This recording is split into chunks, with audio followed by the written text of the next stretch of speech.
Okay, now let's just resume our class on the heading, the scheme of 5 paths. I hope that this is, you're not going to ask too much question, just know about it, because this is certainly is a big topic. You know, people maybe learn 20 years, 15 years to understand the whole thing, you know. Let's say page 194, we are coming to the last paragraph, the scheme of 5 paths. Who is going to read? No? Yo, okay. Scheme of the 5 paths. The classic North India manuals of Vasubandhu.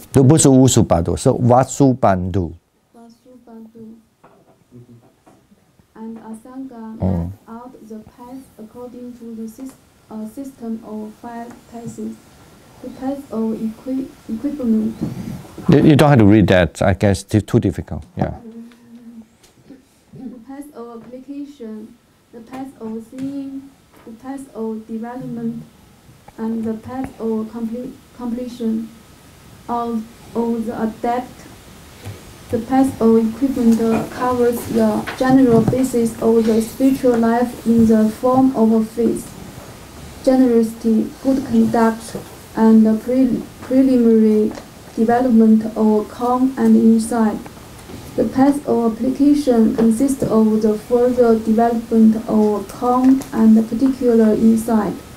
The path of seeing involves a direct seeing of the 4 truths in the manner of the 7th purification of Buddha-Gasa scheme. The path of development is twofold, either ordinary or transcendent. The ordinary path of development consists in mystery of calm, the attainment of dhyanas and formalized attainment. The transcendent path of development consists in the final eradication of attachment to these meditative attainments and the realms of cosmos and that corresponds to them. The ordinary path of development may thus proceed or succeed the paths of application and seeing. In the case of a practitioner who develops the dhyanas before turning to insight, it proceeds. Precedes. Proceeding.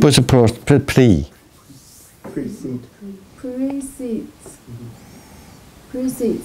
And in the case of one who develops them after stream attainment accomplished by the path of seeing, it succeeds. Okay. Wrong. No, it's right. Yeah. The path of no, it's nothing to do with your reading. It was just I'm saying that the way he writes, I slight a little. It's okay. The path of completion is equivalent to the final attainment of arahantship, as we shall see in chapter 9. In the Mahayana, this scheme of 5 paths becomes the basis for the 10 stages of Bodhisattva.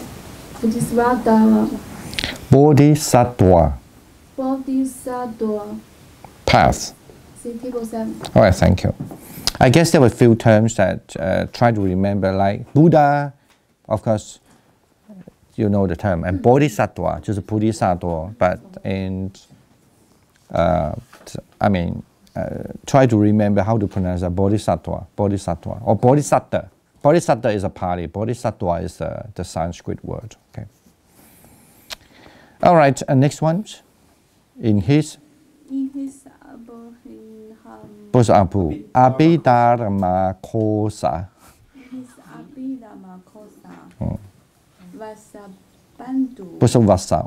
Vasubandhu describes the immediate preparation for the path of application in terms of the practice of calm meditation based either on meditation or on the different type of ugliness or on mindfulness of breathing.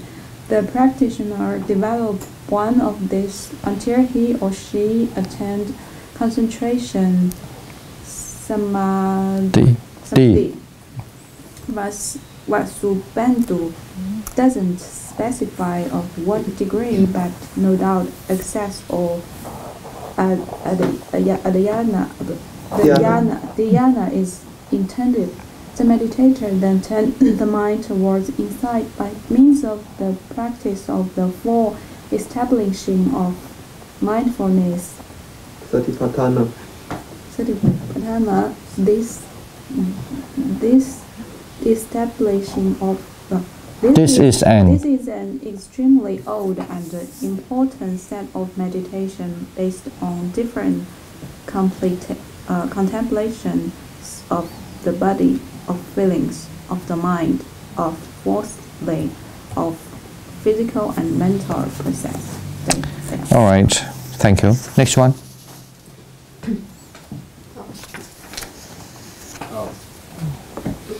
Essentially, what is assumed by the practice of the four establishings of mindfulness is that one attains a certain degree of mental clarity and calm, and thus turns one's attention first of all to watching various kinds of physical phenomena and activities,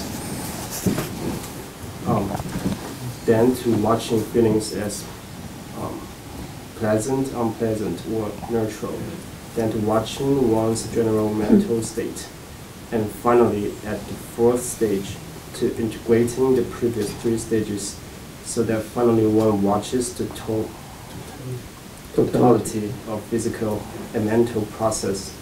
This final stage is equivalent to watching the five aggregates. The world is seen as consisting simply in the interplay of five groups of physical and mental events. All right, and next one.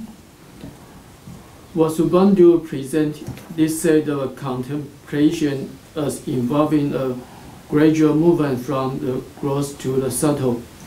His presentation corresponds closely to Buddhaghosa's presentation of the insight practice involved at the stage of the purification of view. As the meditator contemplates the world of Dharma, his mind eventually settles in a state of concentration, which involves an initial direct seeing of the Four Truths.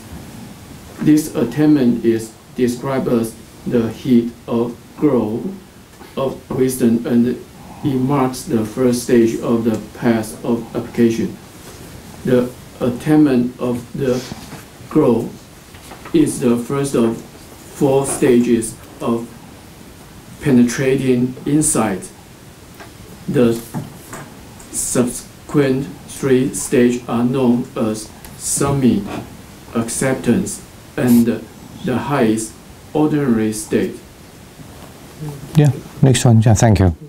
The first three of the four stages of penetrating insight are each divided into three stages of weak, medium, and strong, making 10 stages of penetrative insight in all. These stages represent successive attainments of states of concentration through the practice of the fourth manifestation of mindfulness, in which the meditator's direct understanding of the Four Truths in all their aspects is gradually deepened. The culmination of this process is the single moment of insight, the highest ordinary state. This is immediately followed by a direct vision of the Four Truths in 16 aspects, the path of seeing. In contrast to the Theravadins, the Sarvastivadins suggest that it takes 16 thought moments to see the truths.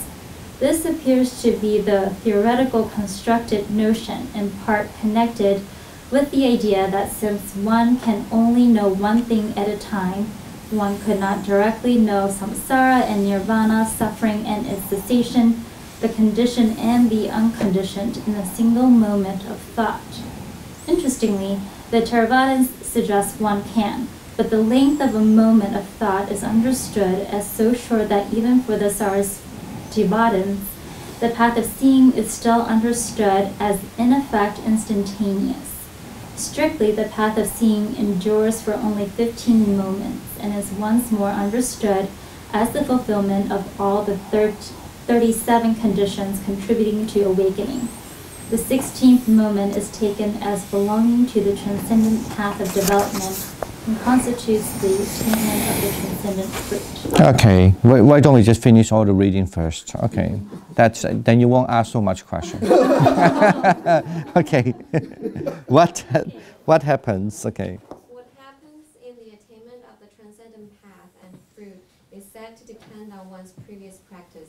The meditator who has previously mastered the attainment of the dhyanas by the ordinary path of development and thereby already established a certain ability to let go of craving as far as the world of the five senses is concerned will, in the path of seeing, once and for all abandon that craving and become either a once returner or a never returner. The meditator who has not previously mastered the dhyanas eradicates by the path of seeing the grosser defilements associated with craving for the world of the five senses and thereby becomes a stream attainer. By the successive attainment of the various dhyanas and abandoning of subtler and subtler kinds of attachment by means of the ordinary and transcendent path of development, the meditator subsequently becomes a once returner and non-returner. Finally, by means of the path of completion or the adept and the attainment of the diamond-like concentration, he or she eradicates all defilements and becomes an arahat. Okay. Yeah, why don't you just read the next paragraph? All these lists. Yeah. Okay. All these lists of stages can seem to the modern mind like scholastic excess, but what they seem intended to indicate is the gradual and cumulative process of the spiritual path, which is kept going by the meditator's repeated and persistent practice of essentially the same exercise, contemplating the world in terms of dharmas or watching the rise and fall, the coming and going of phenomena in dependence upon each other. Gradual, though the process is, it is distinguished by various landmarks which the list of stages are intended to indicate, which is more, it culminates in a more or less sudden and immediate understanding of the world, which has the effect of changing one for good.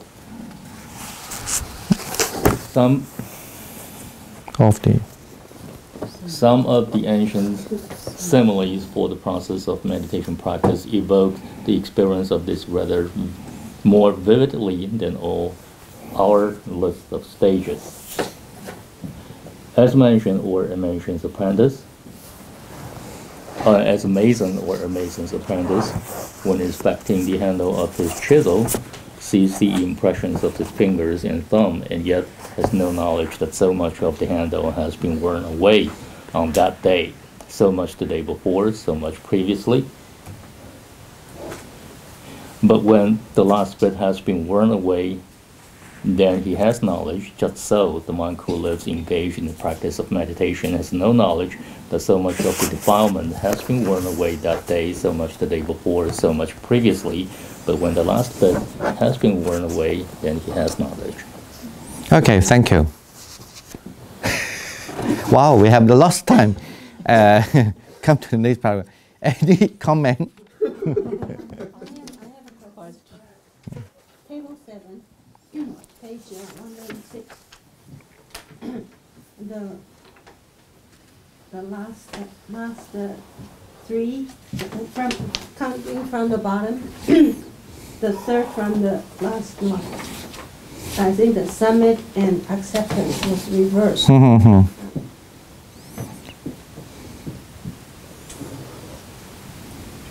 It should be initial glimmering, then summit, then acceptance, then the higher. Yeah, I think so. State. That's I think that's a mistake. Yeah. It should be initial. You could say. No, I'm saying I'm thinking about what's the first one. Sometimes the translation of the Ruan, it's Heat. yeah, the heat. It should be initial glimmering. Maybe you could. The second it should be the summit, and the third is acceptance, and the fourth the highest ordinary stage. Yeah. Is it all the books are like the same? No, the Chinese book is correct. So nobody put it. Nobody tell him. I don't know. Well, because a new version or what, you know. Yeah. Okay. How about it? The digital. Is that which one? Exactly same as the book. Yeah, acceptance. Huh? Acceptance, then summit. It should be summit first. Yeah. Then after acceptance.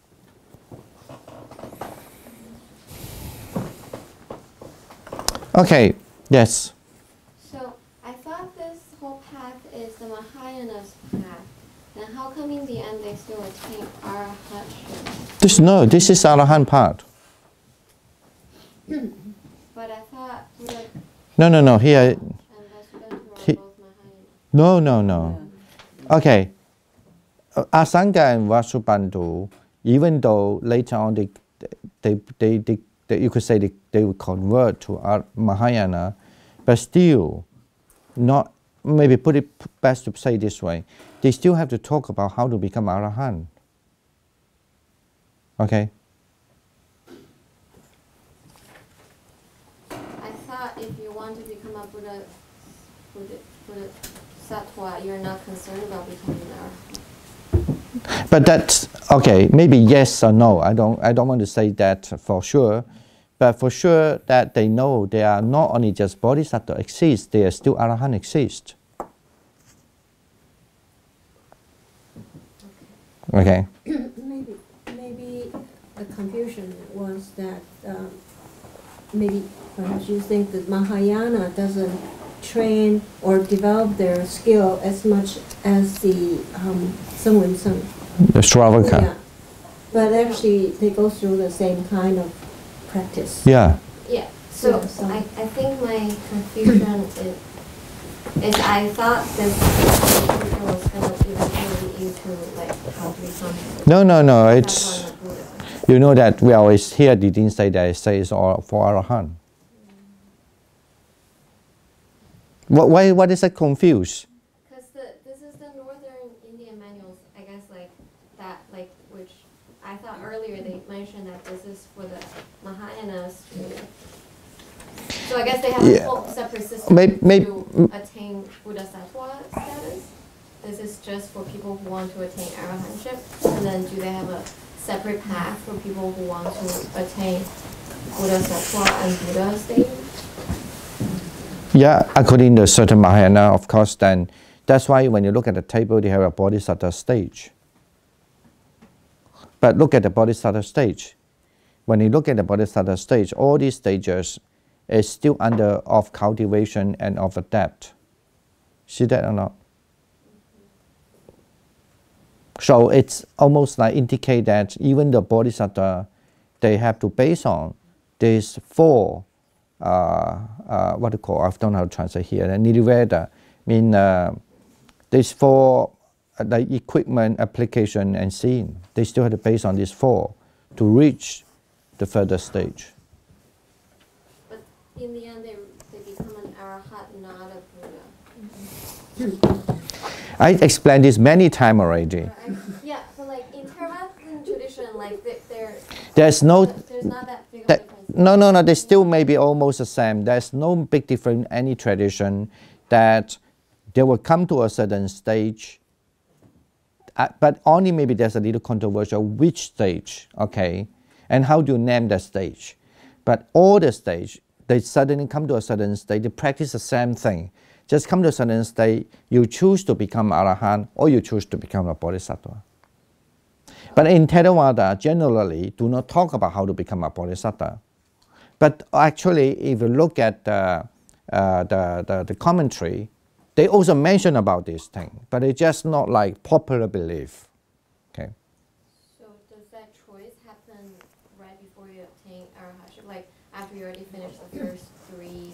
Just now, maybe you were late. I said, so when somebody say he will see the right Dharma, right? Some say that was on the purification of the fourth or fifth. That's how the sutra way of explaining. But according to the Abhidhamma, we explain it may be actually on the purification on the number 5th one, okay?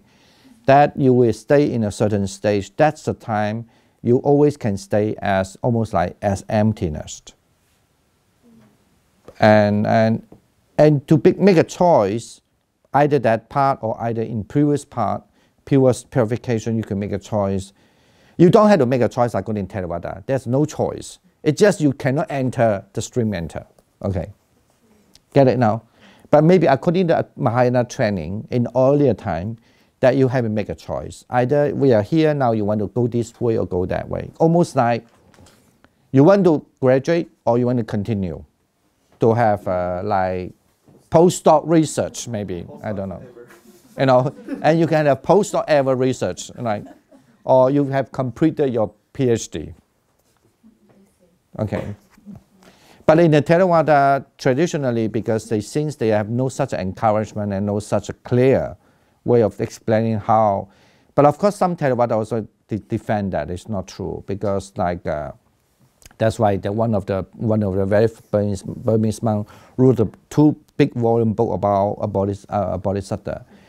So saying that actually the bodhisattva idea is always there and always been encouraged also people, if they want to become a Buddha, they could do that.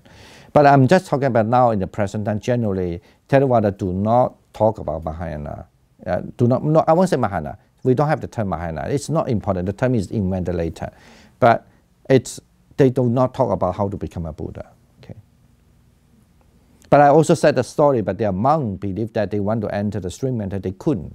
Because then they saw that they actually, in his past life, he make a vow to become a bodhisattva. Not because just making a vow is useless. It's because they really able to attain certain thing, but they choose not to enter that, then they want to stay. Okay? It's like, don't say, oh, I want to be a PhD. Actually, you didn't admit to the school. Not even complete anything, you know. That is just fancy. But of course, that's encouraging. You can tell the kid, oh, you are, one day you'll become a doctor. Fancy, you know. But according to the really mean, you should be admitted to the school and all this. Like your practice come to a stage that you decide whether you really want to go this way or that way. Okay. Understand the whole thing? Okay, right. Okay, yeah.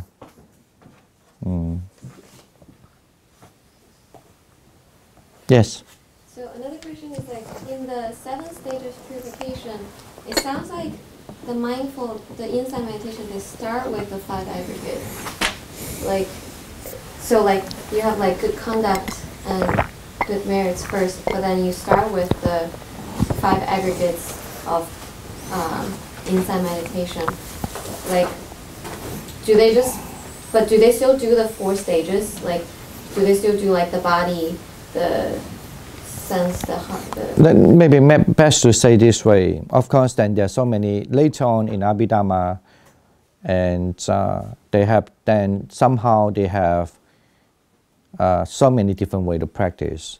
So let's say if you look at the power purification, they will tell you there are 5 ways of practice. The simple way, you just have to look at the 5 aggregates, but not looking at so detailed, you know.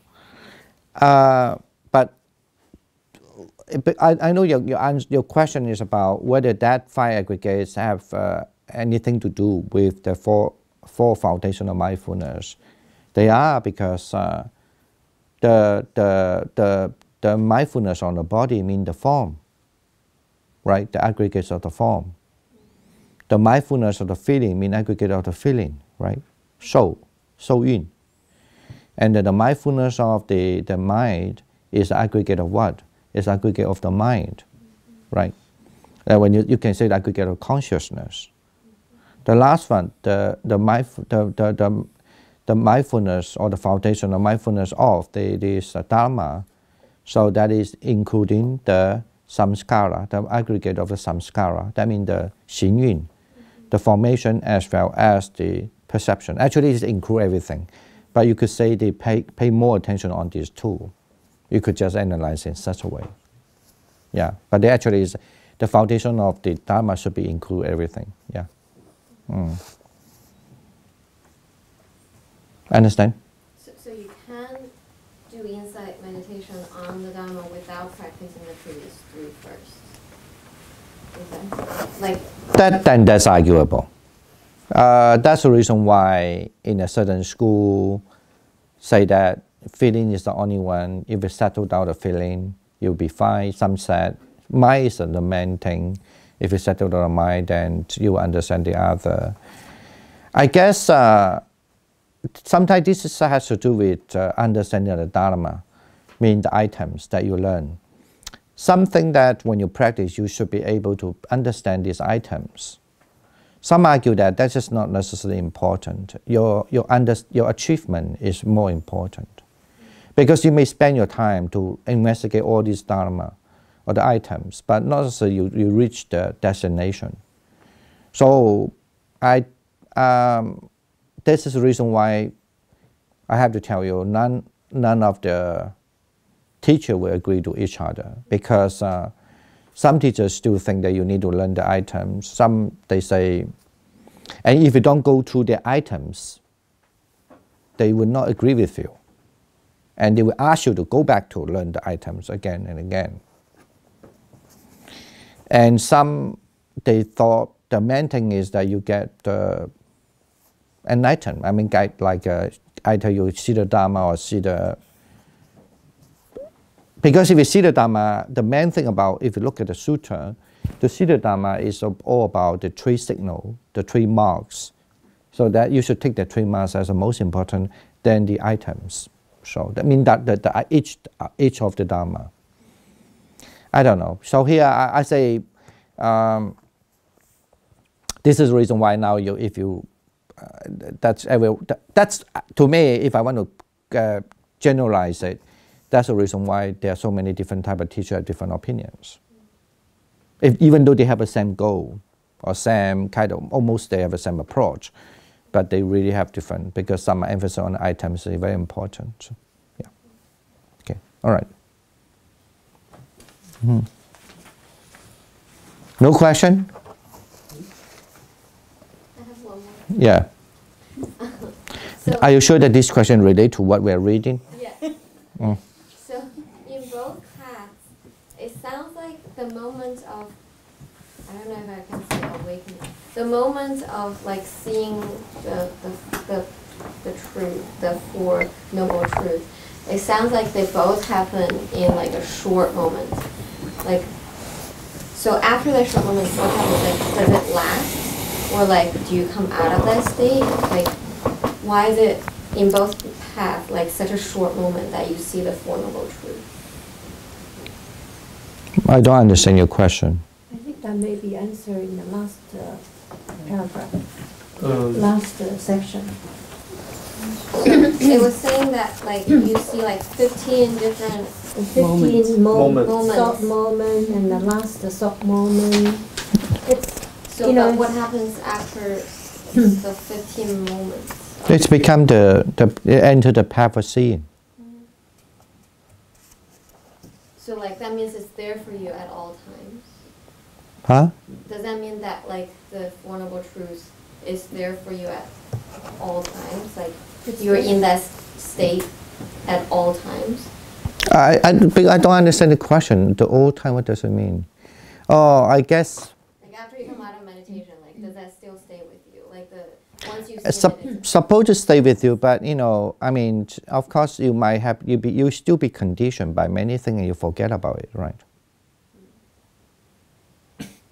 And so like when you do another sitting, is it kind of like when you achieve dhyana you can go back like frequently? Is that 15 moments or 16 moments, is that something that like the next sitting and the next sitting after that you can go back frequently to keep seeing that?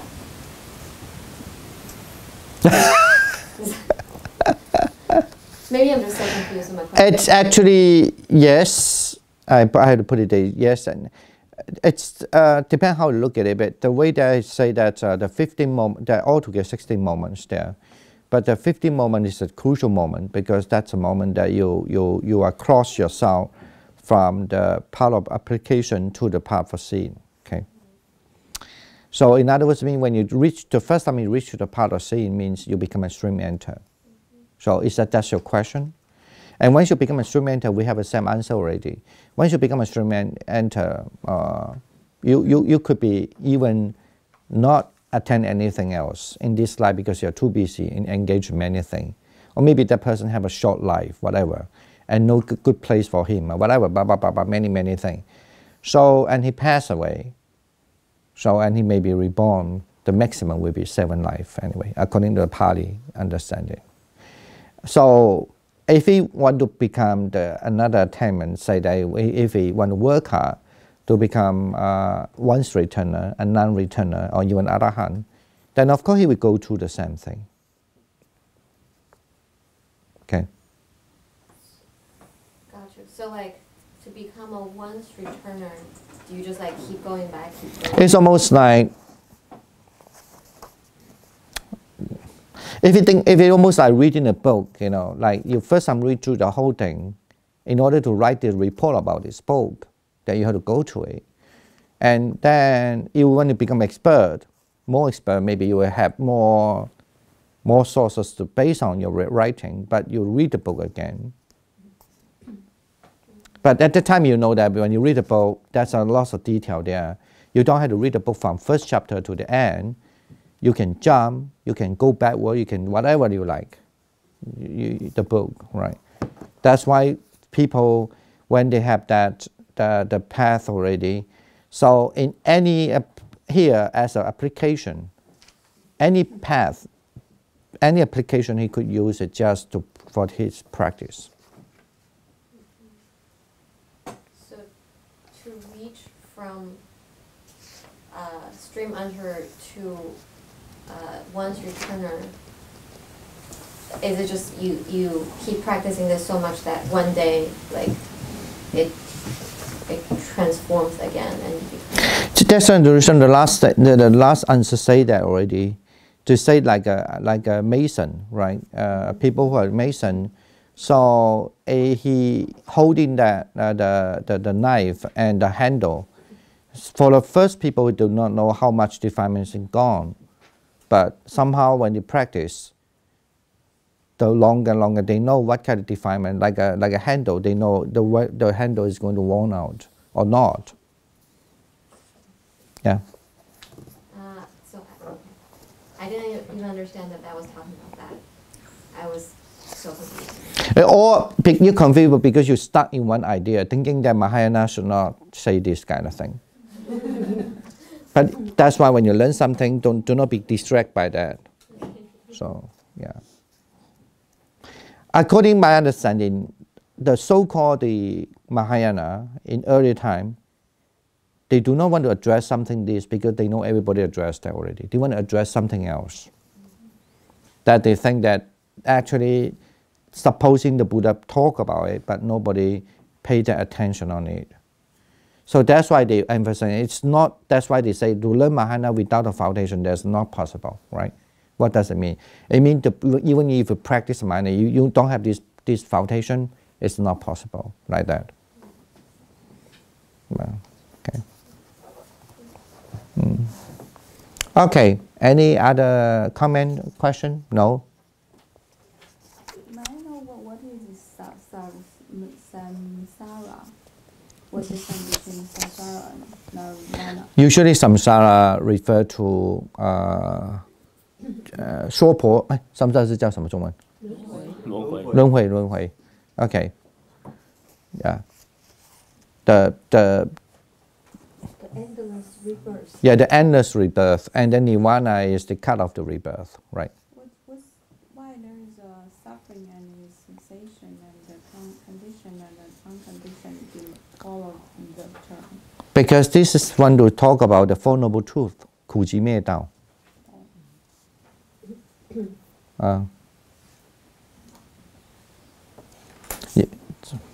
Because if you want to attain nirvana, all traditions say the same. You must understand the Four Noble Truths.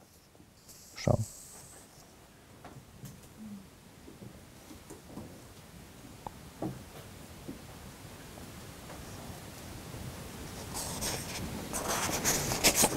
But the system here, of course, is very complicated, as I say, and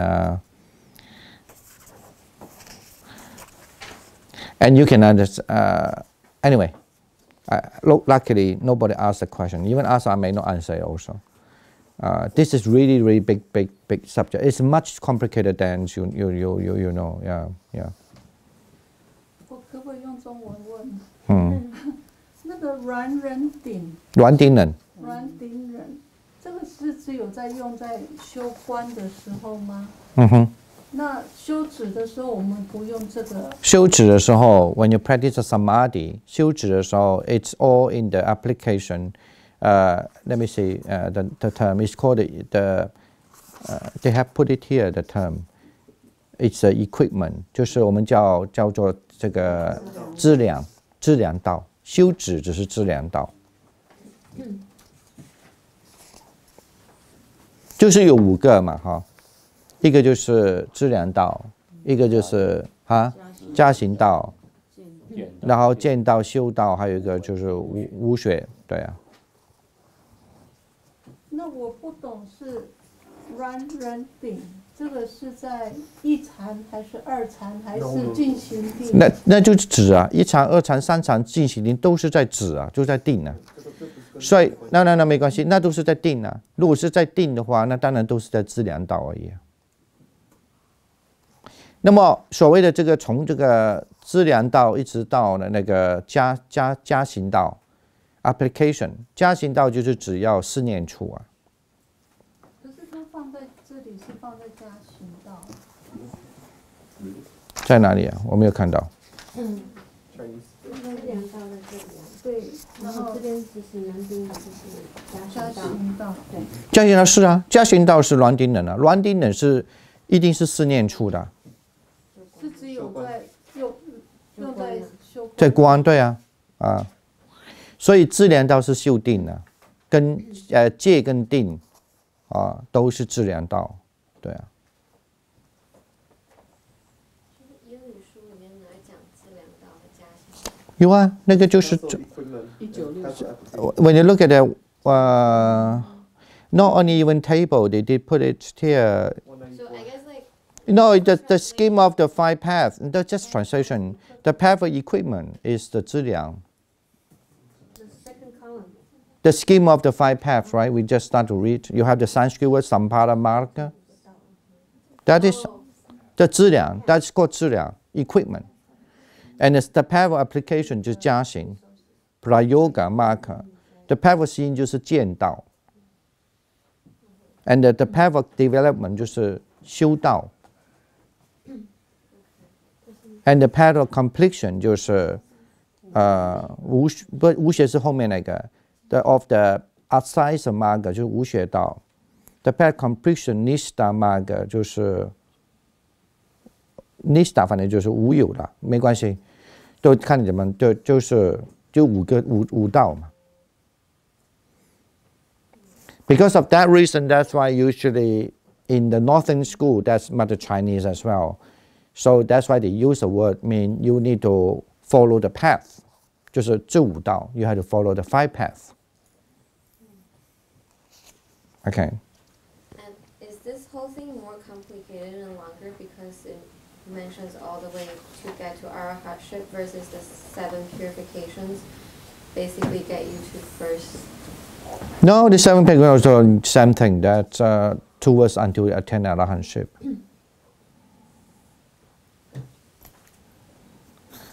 Understand that all the so-called Stravakayana, all the early Buddhism, certainly agree there was a stream enter, because in the sutta said many times, there's no way you want to deny there's no stream enter, no once returner and non-returner and arahant. They should be there. But then, because if they are there, then you need to discuss, okay, you need to talk or you need to teach whatever, how they attain the first and second and third and fourth fruit, right? If any school say there's no such a thing, this definitely is not Buddhism. No.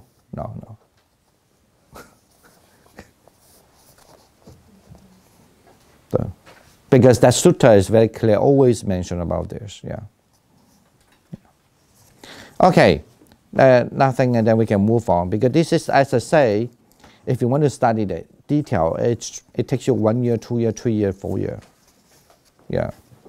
Especially if you don't have a good teacher, then it takes you longer time. 20, 30 years, 40 years, don't understand what they are talking about. And if you don't put it into practice, then maybe you have a lot of wrong presumption as well. Anyway. Okay. Now let's, because we have very short time, but we come to the last part, the relationship of calm and insight. So I guess this is, especially if you always, if you have exposed yourself to a lot of tradition or our meditation, then this is a big topic as well. Yeah, okay. We can just read through and have a little discussion. So, okay. I guess, all right. You want to read it or volunteer? Okay. The relationships of calm and insight. We have seen how developed Buddhist theory envisaged two basic possibilities as far as meditation is concerned. In the first place, by the practice of calm meditation, one abandoned the gross for the sake of the subtle, that is, by seeing certain experiences as disturbing, the mind seeks peace in the subtler experiences of dhyanas. This has the effect of weakening attachment to experience tied up with the world of the five senses. But in subtler experiences, there lurk subtler attachments which may not be recognized for what they are. So although defilements are controlled, they are not rooted out. In the second place, by the practice of insight meditation, one sees experiences as inherently flawed because of the characteristics of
actually experience them.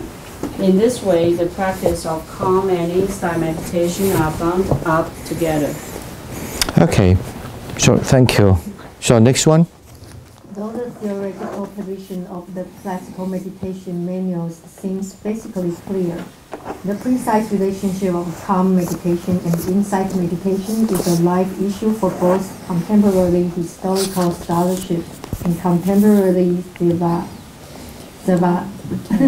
Theravada practice. Let me begin with the later issue.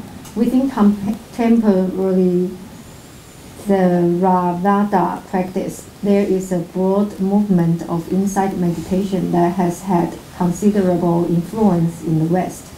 The tendency of this movement is to take the view that since the dhyanas are only impermanent, relatively pleasant states, the meditator should not strive to attain dhyana but aim at developing insight from the outset. Moreover, there is a Buddhist tradition of seeing the highest understanding of other religions as based on misinterpreted dhyana experiences. From this perspective, the dhyanas can thus even be seen as, in a sense, not characteristically Buddhist, since they can be attained in the absence of the liberating insight which brings direct knowledge of nirvana. At the academic level, this kind of thinking is reflected in an authoritative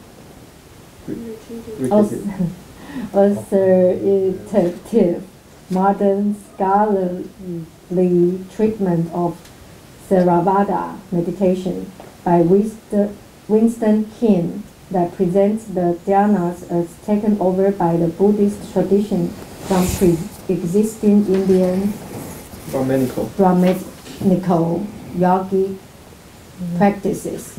What Buddhism added was the practice of insight meditation. And then in the controversial, okay. In a controversial, but at least in part convincing study, Johannes Bronkhorst has argued precisely the opposite. What is innovative and distinctive about early Buddhist meditation is the attainment of peaceful and pleasant states through the practice of dhyanas. There's no evidence that this kind of meditation existed in India prior to the appearance of Buddhism. And non-Buddhist Indian writing conceive of meditation or yoga not as something peaceful and pleasant, but rather as a painful austerity which burns off accumulated karma and thereby eventually removes the cause of further rebirth and thus brings liberation from samsara. Okay, Bronkhorst like Like a number of scholars such as Rupert, Falwellner, Smithhausen, Vector, Griffiths, and Gumbrick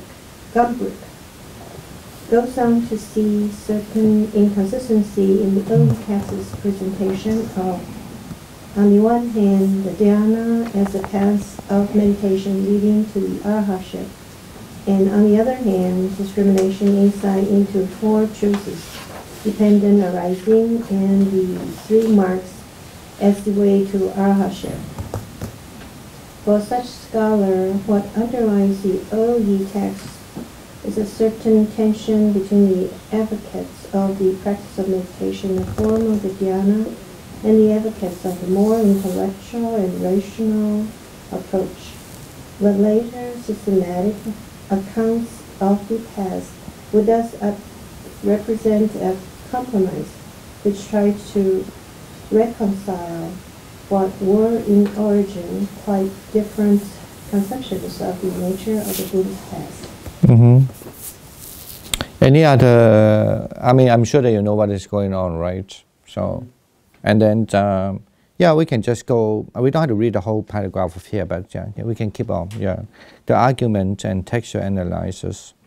The arguments and the textual analysis of these scholars are complex and often extremely philologically sophisticated, and I cannot begin to review them here.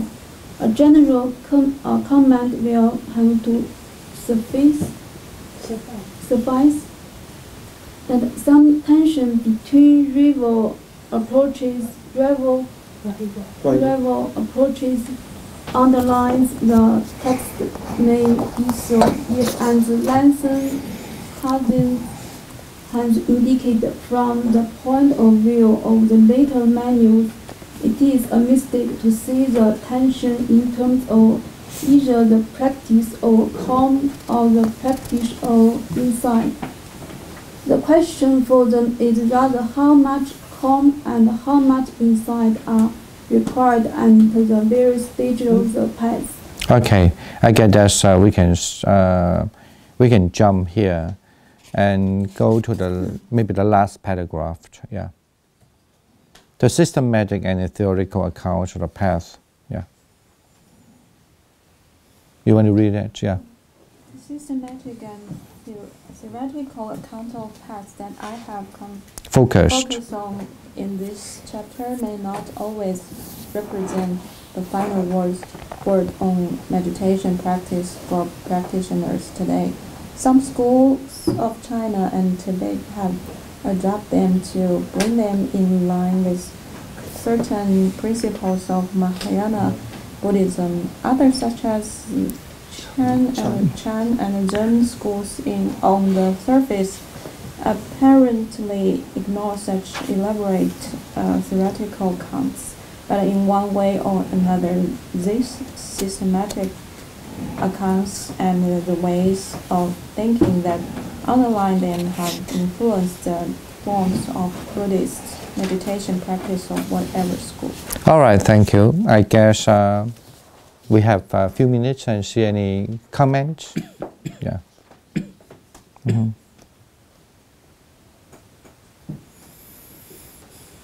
Yes. Mm-hmm.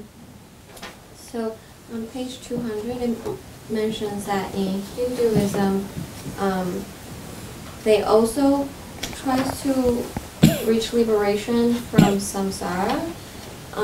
I guess then, like, in what way are they different from Hinduism?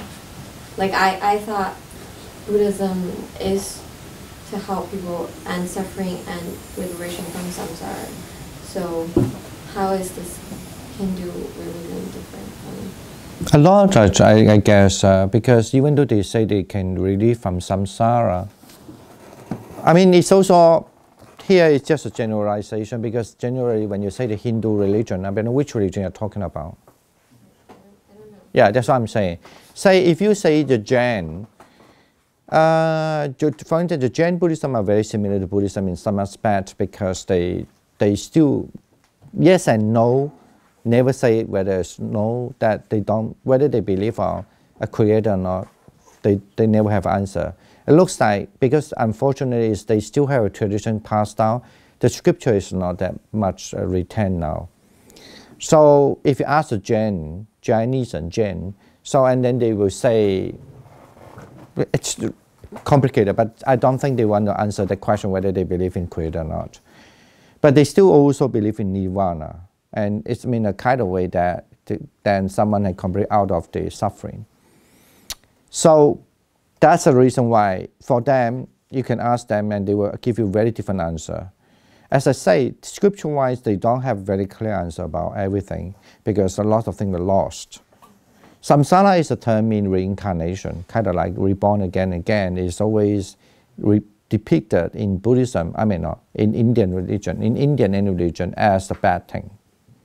Samsara means kind of like repeat again and again of suffering. Sometimes you take it in the term of even samsara. Sometimes even some movie put a movie called like a samsara. They keep it as not necessarily about reborn, but they keep it as mean, look at a person, when you have the problem, craving is there, then you repeat the suffering again. So it's a matter of what do you mean by the samsara also in the context. Please do not think that your way of thinking is applied to them. They do not actually necessarily have the same understanding, even the term karma. I said many times, even nowadays, you learn about the term karma. It's you could say in Indian, everybody know the word karma. No, any Indian people don't know. Okay, maybe even Chinese. Yeah, but not necessarily know what does it mean. And it does not also carry the same idea as Buddhists as well. I'm saying that even people think they know the right Buddhist, it's maybe wrong too. But even in Indian religion, different religions have a different subtle way to understand the karma. Okay, just put it that way now, maybe best. Do not think that, oh, they also talk like our earth, mean kind of reincarnation, or the karma is our, no, not necessarily. Yeah. So I have some Hindu friends who, like, you know, they want to reunite with gods and stuff, and like, I guess in that way, is that their liberation from samsara? Like, you know. Yeah, that's one of the school. Yeah, that's one of the school. They think that's the eternal peaceful place. Yeah, they will reach. But you ask them what is samsara, they may tell a different thing. Yeah. Okay. All right. Any other? No? I guess this is interesting part here. It looks like, you know, when this is also I agree with that, maybe because I was for a long time I also searched for that. So one of the answers I want to share, it's from a long time, you know, when you go to a certain school, they argue that, oh, that school is bad, they don't practice jhana. And the other school you go, they say, oh, that school is bad because they only emphasis on jhana. So, and always you are been there. But I guess according to Lancaster, actually have written one of the paper also argue that the jhana is sometimes important, why, and so forth. But that's not about this. even also, as I always say, you don't read that paper and just say, okay, Lancaster believe that jhana. So not necessarily in that way. I guess he want to say here that one point I like it is, there's a tension between either you practice a calm or not practicing a jhana, or the calm, or just insight. So the Lancaster put it out that the question is for them is rather how much calm and how much insight are required at the various stages of the path. I guess that's maybe actually answer the question. Then rather than even including some of my some start to learn meditation, because we run meditation school, start to learn meditation like in the temple, and later on they are still go away because some influenced by that, some influenced by that. I mean, it's fine, it's not my business, but I just want to say, but I guess you still have to understand actually the whole tradition later on, they have this kind of debate along, but I guess this may be the best approach, I believe, is how much calm and how much insight are required, at various stages, rather than trying to say this is bad, that is bad. No, they practice that, and so forth. But of course, not only this. Actually, I'm sure if you're interested in meditation, you always think that, oh, I come to a peaceful place, but later it's all argument place. You will find that. This is, I will conclude. Just give you have to prepare in your mind. Your peaceful mind, if you go. Some forests, they really are very simple. They don't have a very complicated technique, but they have a very peaceful mind. Some they have a really sophisticated technique, and everybody argue each other. So, and all sort of things can come up. At least, I don't know, some people like it. I definitely don't like it because that was not my way of thinking. Especially if you read more and especially you are not stick to one so-called tradition, stick to one like Theravada or this and that. Because it's very hard to argue that only one tradition, like in Theravada, keep everything and the other do not, Because in early time, even the Northern school, actually, you could understand as, if you look at the location geographically, they could be more close to the Buddha than the other geographically, if you look at the sources. But then they also, it's interesting, they have a different kind of source being retained there. So, but that's what lucky that Muslim didn't, actually it did burn all the thing, but at least those texts being fortunately been translated into other languages before they were really completely destroyed. Okay, so we are going to read the book again on chapter 8 on Abhidhamma. So, of course, we have a long weekend until next year February, right? We will next year 2018, almost 4 months, I guess, 3 months, right? 3 months, February. 22nd. So I would think maybe the best way to finish this chapter, just you go back and read it. And then remind me the time, and then we just can, we can just jump. We don't want to read paragraph by paragraph, we jump. The main point, but in between, if you have questions, you ask. So that's your homework, okay? Your homework, of course. I also wish that if you have a time, if you want to know more, because sometimes you will miss a lot of points when you're reading the book. We do have the website with the record there, right? Okay? So the recording there, so you could, open it. You don't read the book, and somehow it would give you a good structure mind. I think if you want to learn the path or the structure, I think this is the best way, that you know the Sangha, there's a Sangha, there's a lay people, there's a movement, all sort of things. Actually, it almost covers every aspect of Buddhism already. So then if you have that kind of framework, it will be helpful. So please do read the recording again, online, in YouTube, I guess, And you could find it from my website, middle-way.org. This is advertisement. And then finish Abhidhamma, and we come back to just maybe for one class. So if we find that we cannot contain all things, then we'll have 2 classes. Otherwise, I guess 1 class we should finish the discussion on Abhidhamma. So your homework is just read the Abhidhamma also. Okay, thank you for all those who come to join the class. And we do the transfer marriage, and I will see you in February for this book discussion. Yeah.